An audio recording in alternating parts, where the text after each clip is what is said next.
మరి డిఏఓ గారు వారు రిపోర్ట్ ఇస్తూ ఉన్నారు, వారిని కంటిన్యూ చేయవలసిందిగా కోరుతున్నాం.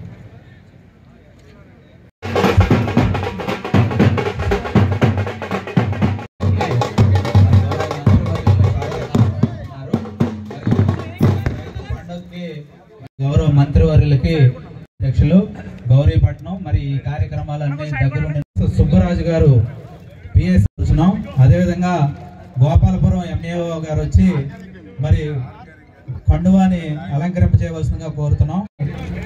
ఏడీఏ కొవ్వూరు డిఏఓ గారికి కరుటూరి శ్రీరామూర్తి గారు వచ్చి ఆయన పిఎస్సిఎస్ చైర్మన్ దుద్దుకూరు వారి మెమెంటో మరియు బొకే ఇవ్వాలని కోరుతున్నాం. మీరు కూర్చోండి సార్. ఆశీర్వాదం.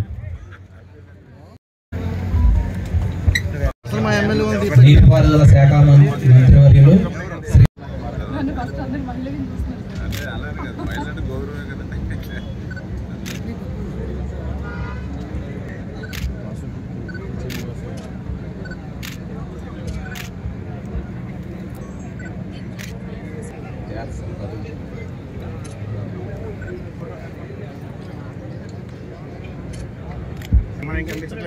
మరి అందరూ మీరే ఉంటారు అంతసేప మహాగునప్పుడు తీసినారు ఒక అందం కంటిన్యూ కావచ్చు. అదేవిధంగా నారా లోకేష్ గారు నేరుగా ఫీల్డ్ విజిట్ సంవత్సరాల పాలనలో జరిగేటువంటి తప్పిద అవిశ్రాంతంగా కృషి చేస్తున్న విషయాన్ని సందర్భంగా కనీసం ప్రతిపక్ష హోదా కూడా దక్కని రైతుకి ఇంతటి అన్యాయాన్ని చేసినటువంటి జగన్మోహన్ రెడ్డి ఈరోజు అధికారం ఉన్నాం. మన పరామర్శలకు వెళ్ళడం ఏమీ తప్పేం కాదు, వెళ్ళొచ్చు. ఎవరైనా సభను విజయవంతం చేసినందుకు మీ అందరికీ ధన్యవాదాలు. గోపాలపురం నియోజకవర్గంలో 33,133 21,80,00,000 అండి. బాబోయ్ దుమ్ములే పోయారు.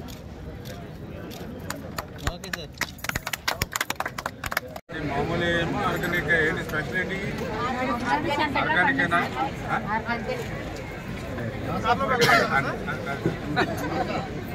ఆర్గానిక్ అంటే మరి మీకు ఎక్కడ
ఫేస్బుక్ల మీద మన దస్తావేజుల మీద కూడా ఆ రోజు ఆ వైఎస్ఆర్సీపీ రంగులు, ఆ వైఎస్ఆర్సీపీ ముఖ్యమంత్రి ఫోటోలు మన కొనుగోలు చేసి రైతుకు ప్రోత్సహించడం జరుగుతుంది. శ్రీ రమణ గారిని వేదికపైకి ఏపీఎంఐపీ వారిని కలెక్టర్ గారు భాగ్యమతి గారిని వేదికపైకి సాదరంగా ఆహ్వానిస్తున్నా. ఆర్డీఓ గారిని అదేవిధంగా మన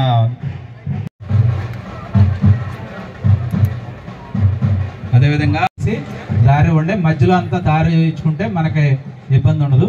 మనం వచ్చే దారిలో మధ్యలో ఉన్నారు. దారి 1000 రూపాయలు పెట్టుబడి సాయం ఇస్తామని ఏదైతే మాట ఇచ్చామో ఆ ఇచ్చినటువంటి మాటను నిలబెట్టుకుంటూ మొన్న ఆగస్టు 2వ తేదీన మొదటి విడతగా కేంద్ర ప్రభుత్వం 2000 రూపాయలు, రాష్ట్ర ప్రభుత్వం 5000 రూపాయలు, మొదటి విడతగా 7000 రూపాయలు, అదేవిధంగా రెండవ విడతగా ఈరోజు మళ్ళీ 2000 రూపాయలు కేంద్రం, అదేవిధంగా 5,000 రూపాయలు ఈరోజు రాష్ట్ర ప్రభుత్వం 7,000 రూపాయలు చొప్పున, అంటే ఇప్పటికి 2 విడతలుగా 14,000 రూపాయలు ఈ రోజుకి ఆంధ్రప్రదేశ్ రాష్ట్ర రైతాంగానికి అందజేస్తూ 3వ విడత కూడా 2,000 రూపాయలు కేంద్రం, మిగిలినటువంటి 4,000 రూపాయలు రాష్ట్ర ప్రభుత్వం భవిష్యత్తులో ఈ సంవత్సరంలోనే మళ్ళీ 3వ విడత కూడా అందించి, అంటే ఈ రకంగా ఇచ్చినటువంటి మాటను నిలబెట్టుకుని 20,000 రూపాయల పెట్టుబడి సాయాన్ని అందించేటువంటి మాట నిలుపుకునేటువంటి ప్రభుత్వం ఈరోజు తెలుగుదేశం, జనసేన, బీజేపీ ఎన్డీఏ ప్రభుత్వం. అందులో భాగంగానే ఈరోజు ఆంధ్రప్రదేశ్ రాష్ట్ర వ్యాప్తంగా 46,85,838 మంది రైతులకు ఈరోజు 3,135 కోట్ల రూపాయలు వాళ్ళ రైతుల అకౌంట్లోకి ఈరోజు జమ చేస్తున్నామనే విషయాన్ని, అందులో భాగంగా మన ఈస్ట్ గోదావరికి సంబంధించి 1,14,991 రైతులకు 76.99 కోట్ల రూపాయలు ఈరోజు రైతుల అకౌంట్లోకి జమ చేస్తున్నామనే విషయాన్ని సందర్భంగా మరి తెలియజేసుకుంటూ ఉన్నాం. ఎందుకంటే ఈరోజు మీ అందరికీ తెలుసు, ఆ రోజు అన్న నందమూరి తారక రామారావు గారి దగ్గర నుండి ఈరోజు చంద్రబాబు నాయుడు గారి వరకు వ్యవసాయానికి అత్యంత ఆధారమైనటువంటి ఇరిగేషన్ ఏదైతే ఉందో, భూగర్భ జలాల వెలికితేత ఏదైతే ఉందో వాటి మీద ప్రధానంగా దృష్టి పెట్టి లక్షలాది బంజర భూములు కానీ, బీడు భూములు కానీ పంట భూములుగా మార్చినటువంటి ఘనత ఆ రోజు ఎన్టీఆర్ గారి దగ్గర నుంచి ఈరోజు చంద్రబాబు నాయుడు గారి వరకు. ఆ రోజు హార్స్ పవర్ కి 50 రూపాయలు మరి సబ్సిడీ ఇచ్చిన ఏదైతే ఎన్టీఆర్ గారి సంక్షేమం దగ్గర నుంచి ఈరోజు 20,000 రూపాయలు పెట్టుబడి సాయంగా ఎన్డీఏ ప్రభుత్వం ఇచ్చిన వరకు కూడా. ఎందుకంటే దానికి ఉదాహరణే ఈరోజు మన గోపాలపురం నియోజకవర్గం. ఈ యొక్క నియోజకవర్గంలో కూడా గతంలో మరి ఏదైతే బీడు భూములుగా మెట్ట ప్రాంతంగా ఉండేటువంటి స్థితిలో ఆ రోజు ఎకరం 10,000, 15,000 రూపాయలు కూడా పలకనటువంటి స్థితి నుంచి ఈ రోజు 50 లక్షలు, 70 లక్షల రూపాయల వరకు కూడా మరి ఎకరం విలువ ధర పెరిగింది అని అంటే ఈ ప్రాంతంలో కూడా ఇటువంటి మెట్ట ప్రాంతాల్లో, బంజర భూముల్లో, బీడు భూముల్లో కూడా సిరులు పండించేటువంటి విధంగా ఆ రోజు ఎన్టీఆర్ దగ్గర నుంచి ఈ రోజు చంద్రబాబు నాయుడు వరకు కూడా మరి ఈ యొక్క వ్యవసాయానికి ఇచ్చినటువంటి ప్రాధాన్యతే దానికి కారణమైన విషయాన్ని కూడా ఈ సందర్భంగా మనం గుర్తుపెట్టుకోవాలనే విషయాన్ని కూడా ఈ సందర్భంగా తెలియజేసుకుంటూ, అందులో రాష్ట్రం మొత్తం చూసుకుంటే సుమారుగా 3,300 కోట్ల రూపాయలు ఈరోజు రైతుల ఖాతాల్లోకి అవుతుంది.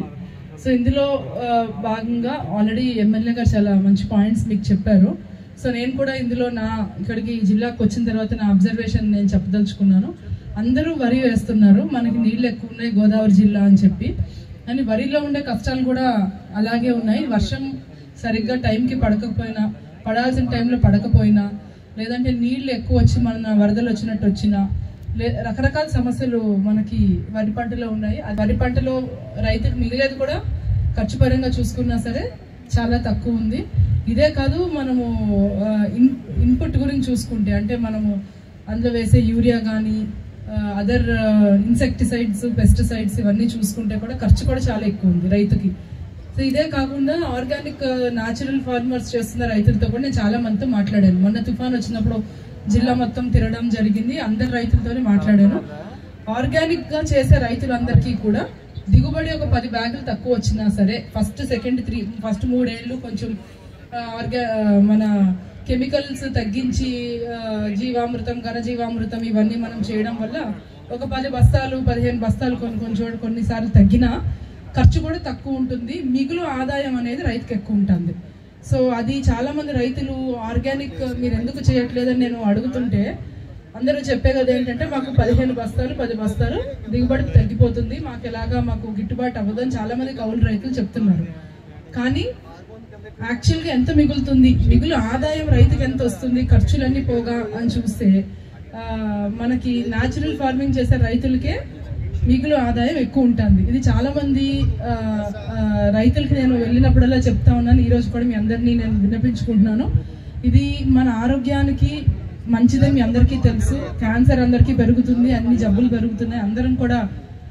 అందరం కూడా మన ఆరోగ్యాలు ఉన్నంత ఉండవలసిన ఆరోగ్యకరంగా మనందరం లేవని కూడా మనందరికీ తెలుసు.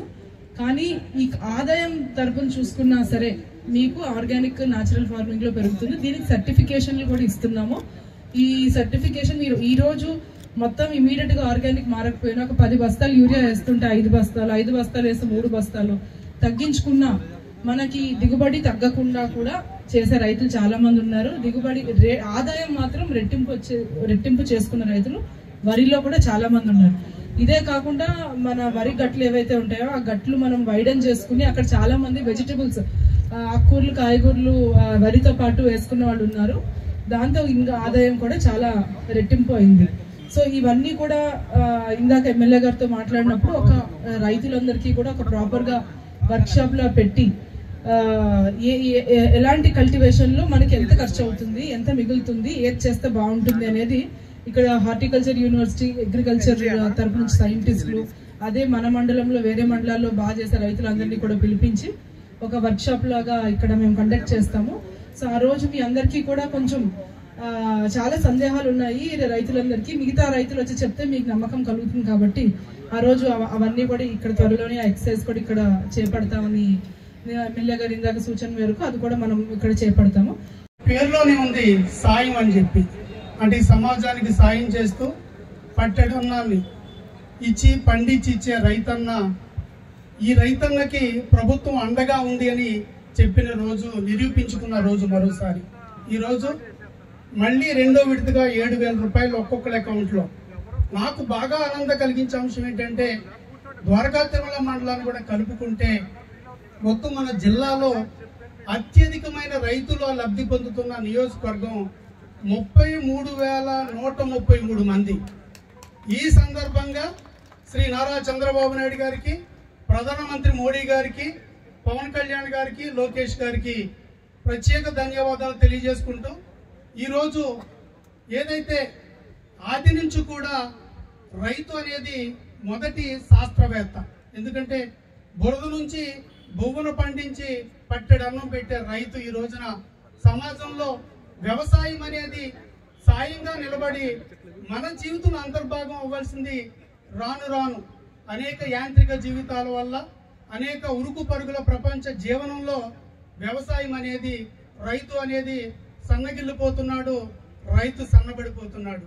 ఈరోజు ఎవరినైనా యువకుల్ని నువ్వు ఏమవుతావని అడిగితే ఒక డాక్టరు, ఒక ఇంజనీరు, ఒక కలెక్టరు, ఒక ఐపీఎస్ ఆఫీసర్ అవుతానని చెప్తారు తప్ప రైతును అవుతానని ఎవరు చెప్పట్లే. అంటే ఈ రోజున వ్యవసాయం అనేది దైనీకర పరిస్థితుల్లో నెట్టివేయబడిన సందర్భంలో, మరి ముఖ్యంగా ఈ ఆంధ్రప్రదేశ్ రాష్ట్రానికి, అంటే నిజానికి 65% రైతు వారీగా వ్యవసాయ ఆధారిత రాష్ట్రంగా ఆంధ్రప్రదేశ్ రాష్ట్రంలో ఒక దుర్మార్గపు పాలన వల్ల 2019 నుంచి 2024 వరకు ఉన్న ఒక దుర్మార్గపు పాలన వల్ల అనేక రైతులు, వేలాది మంది రైతులు ఆత్మహత్యలు చేసుకున్నారు.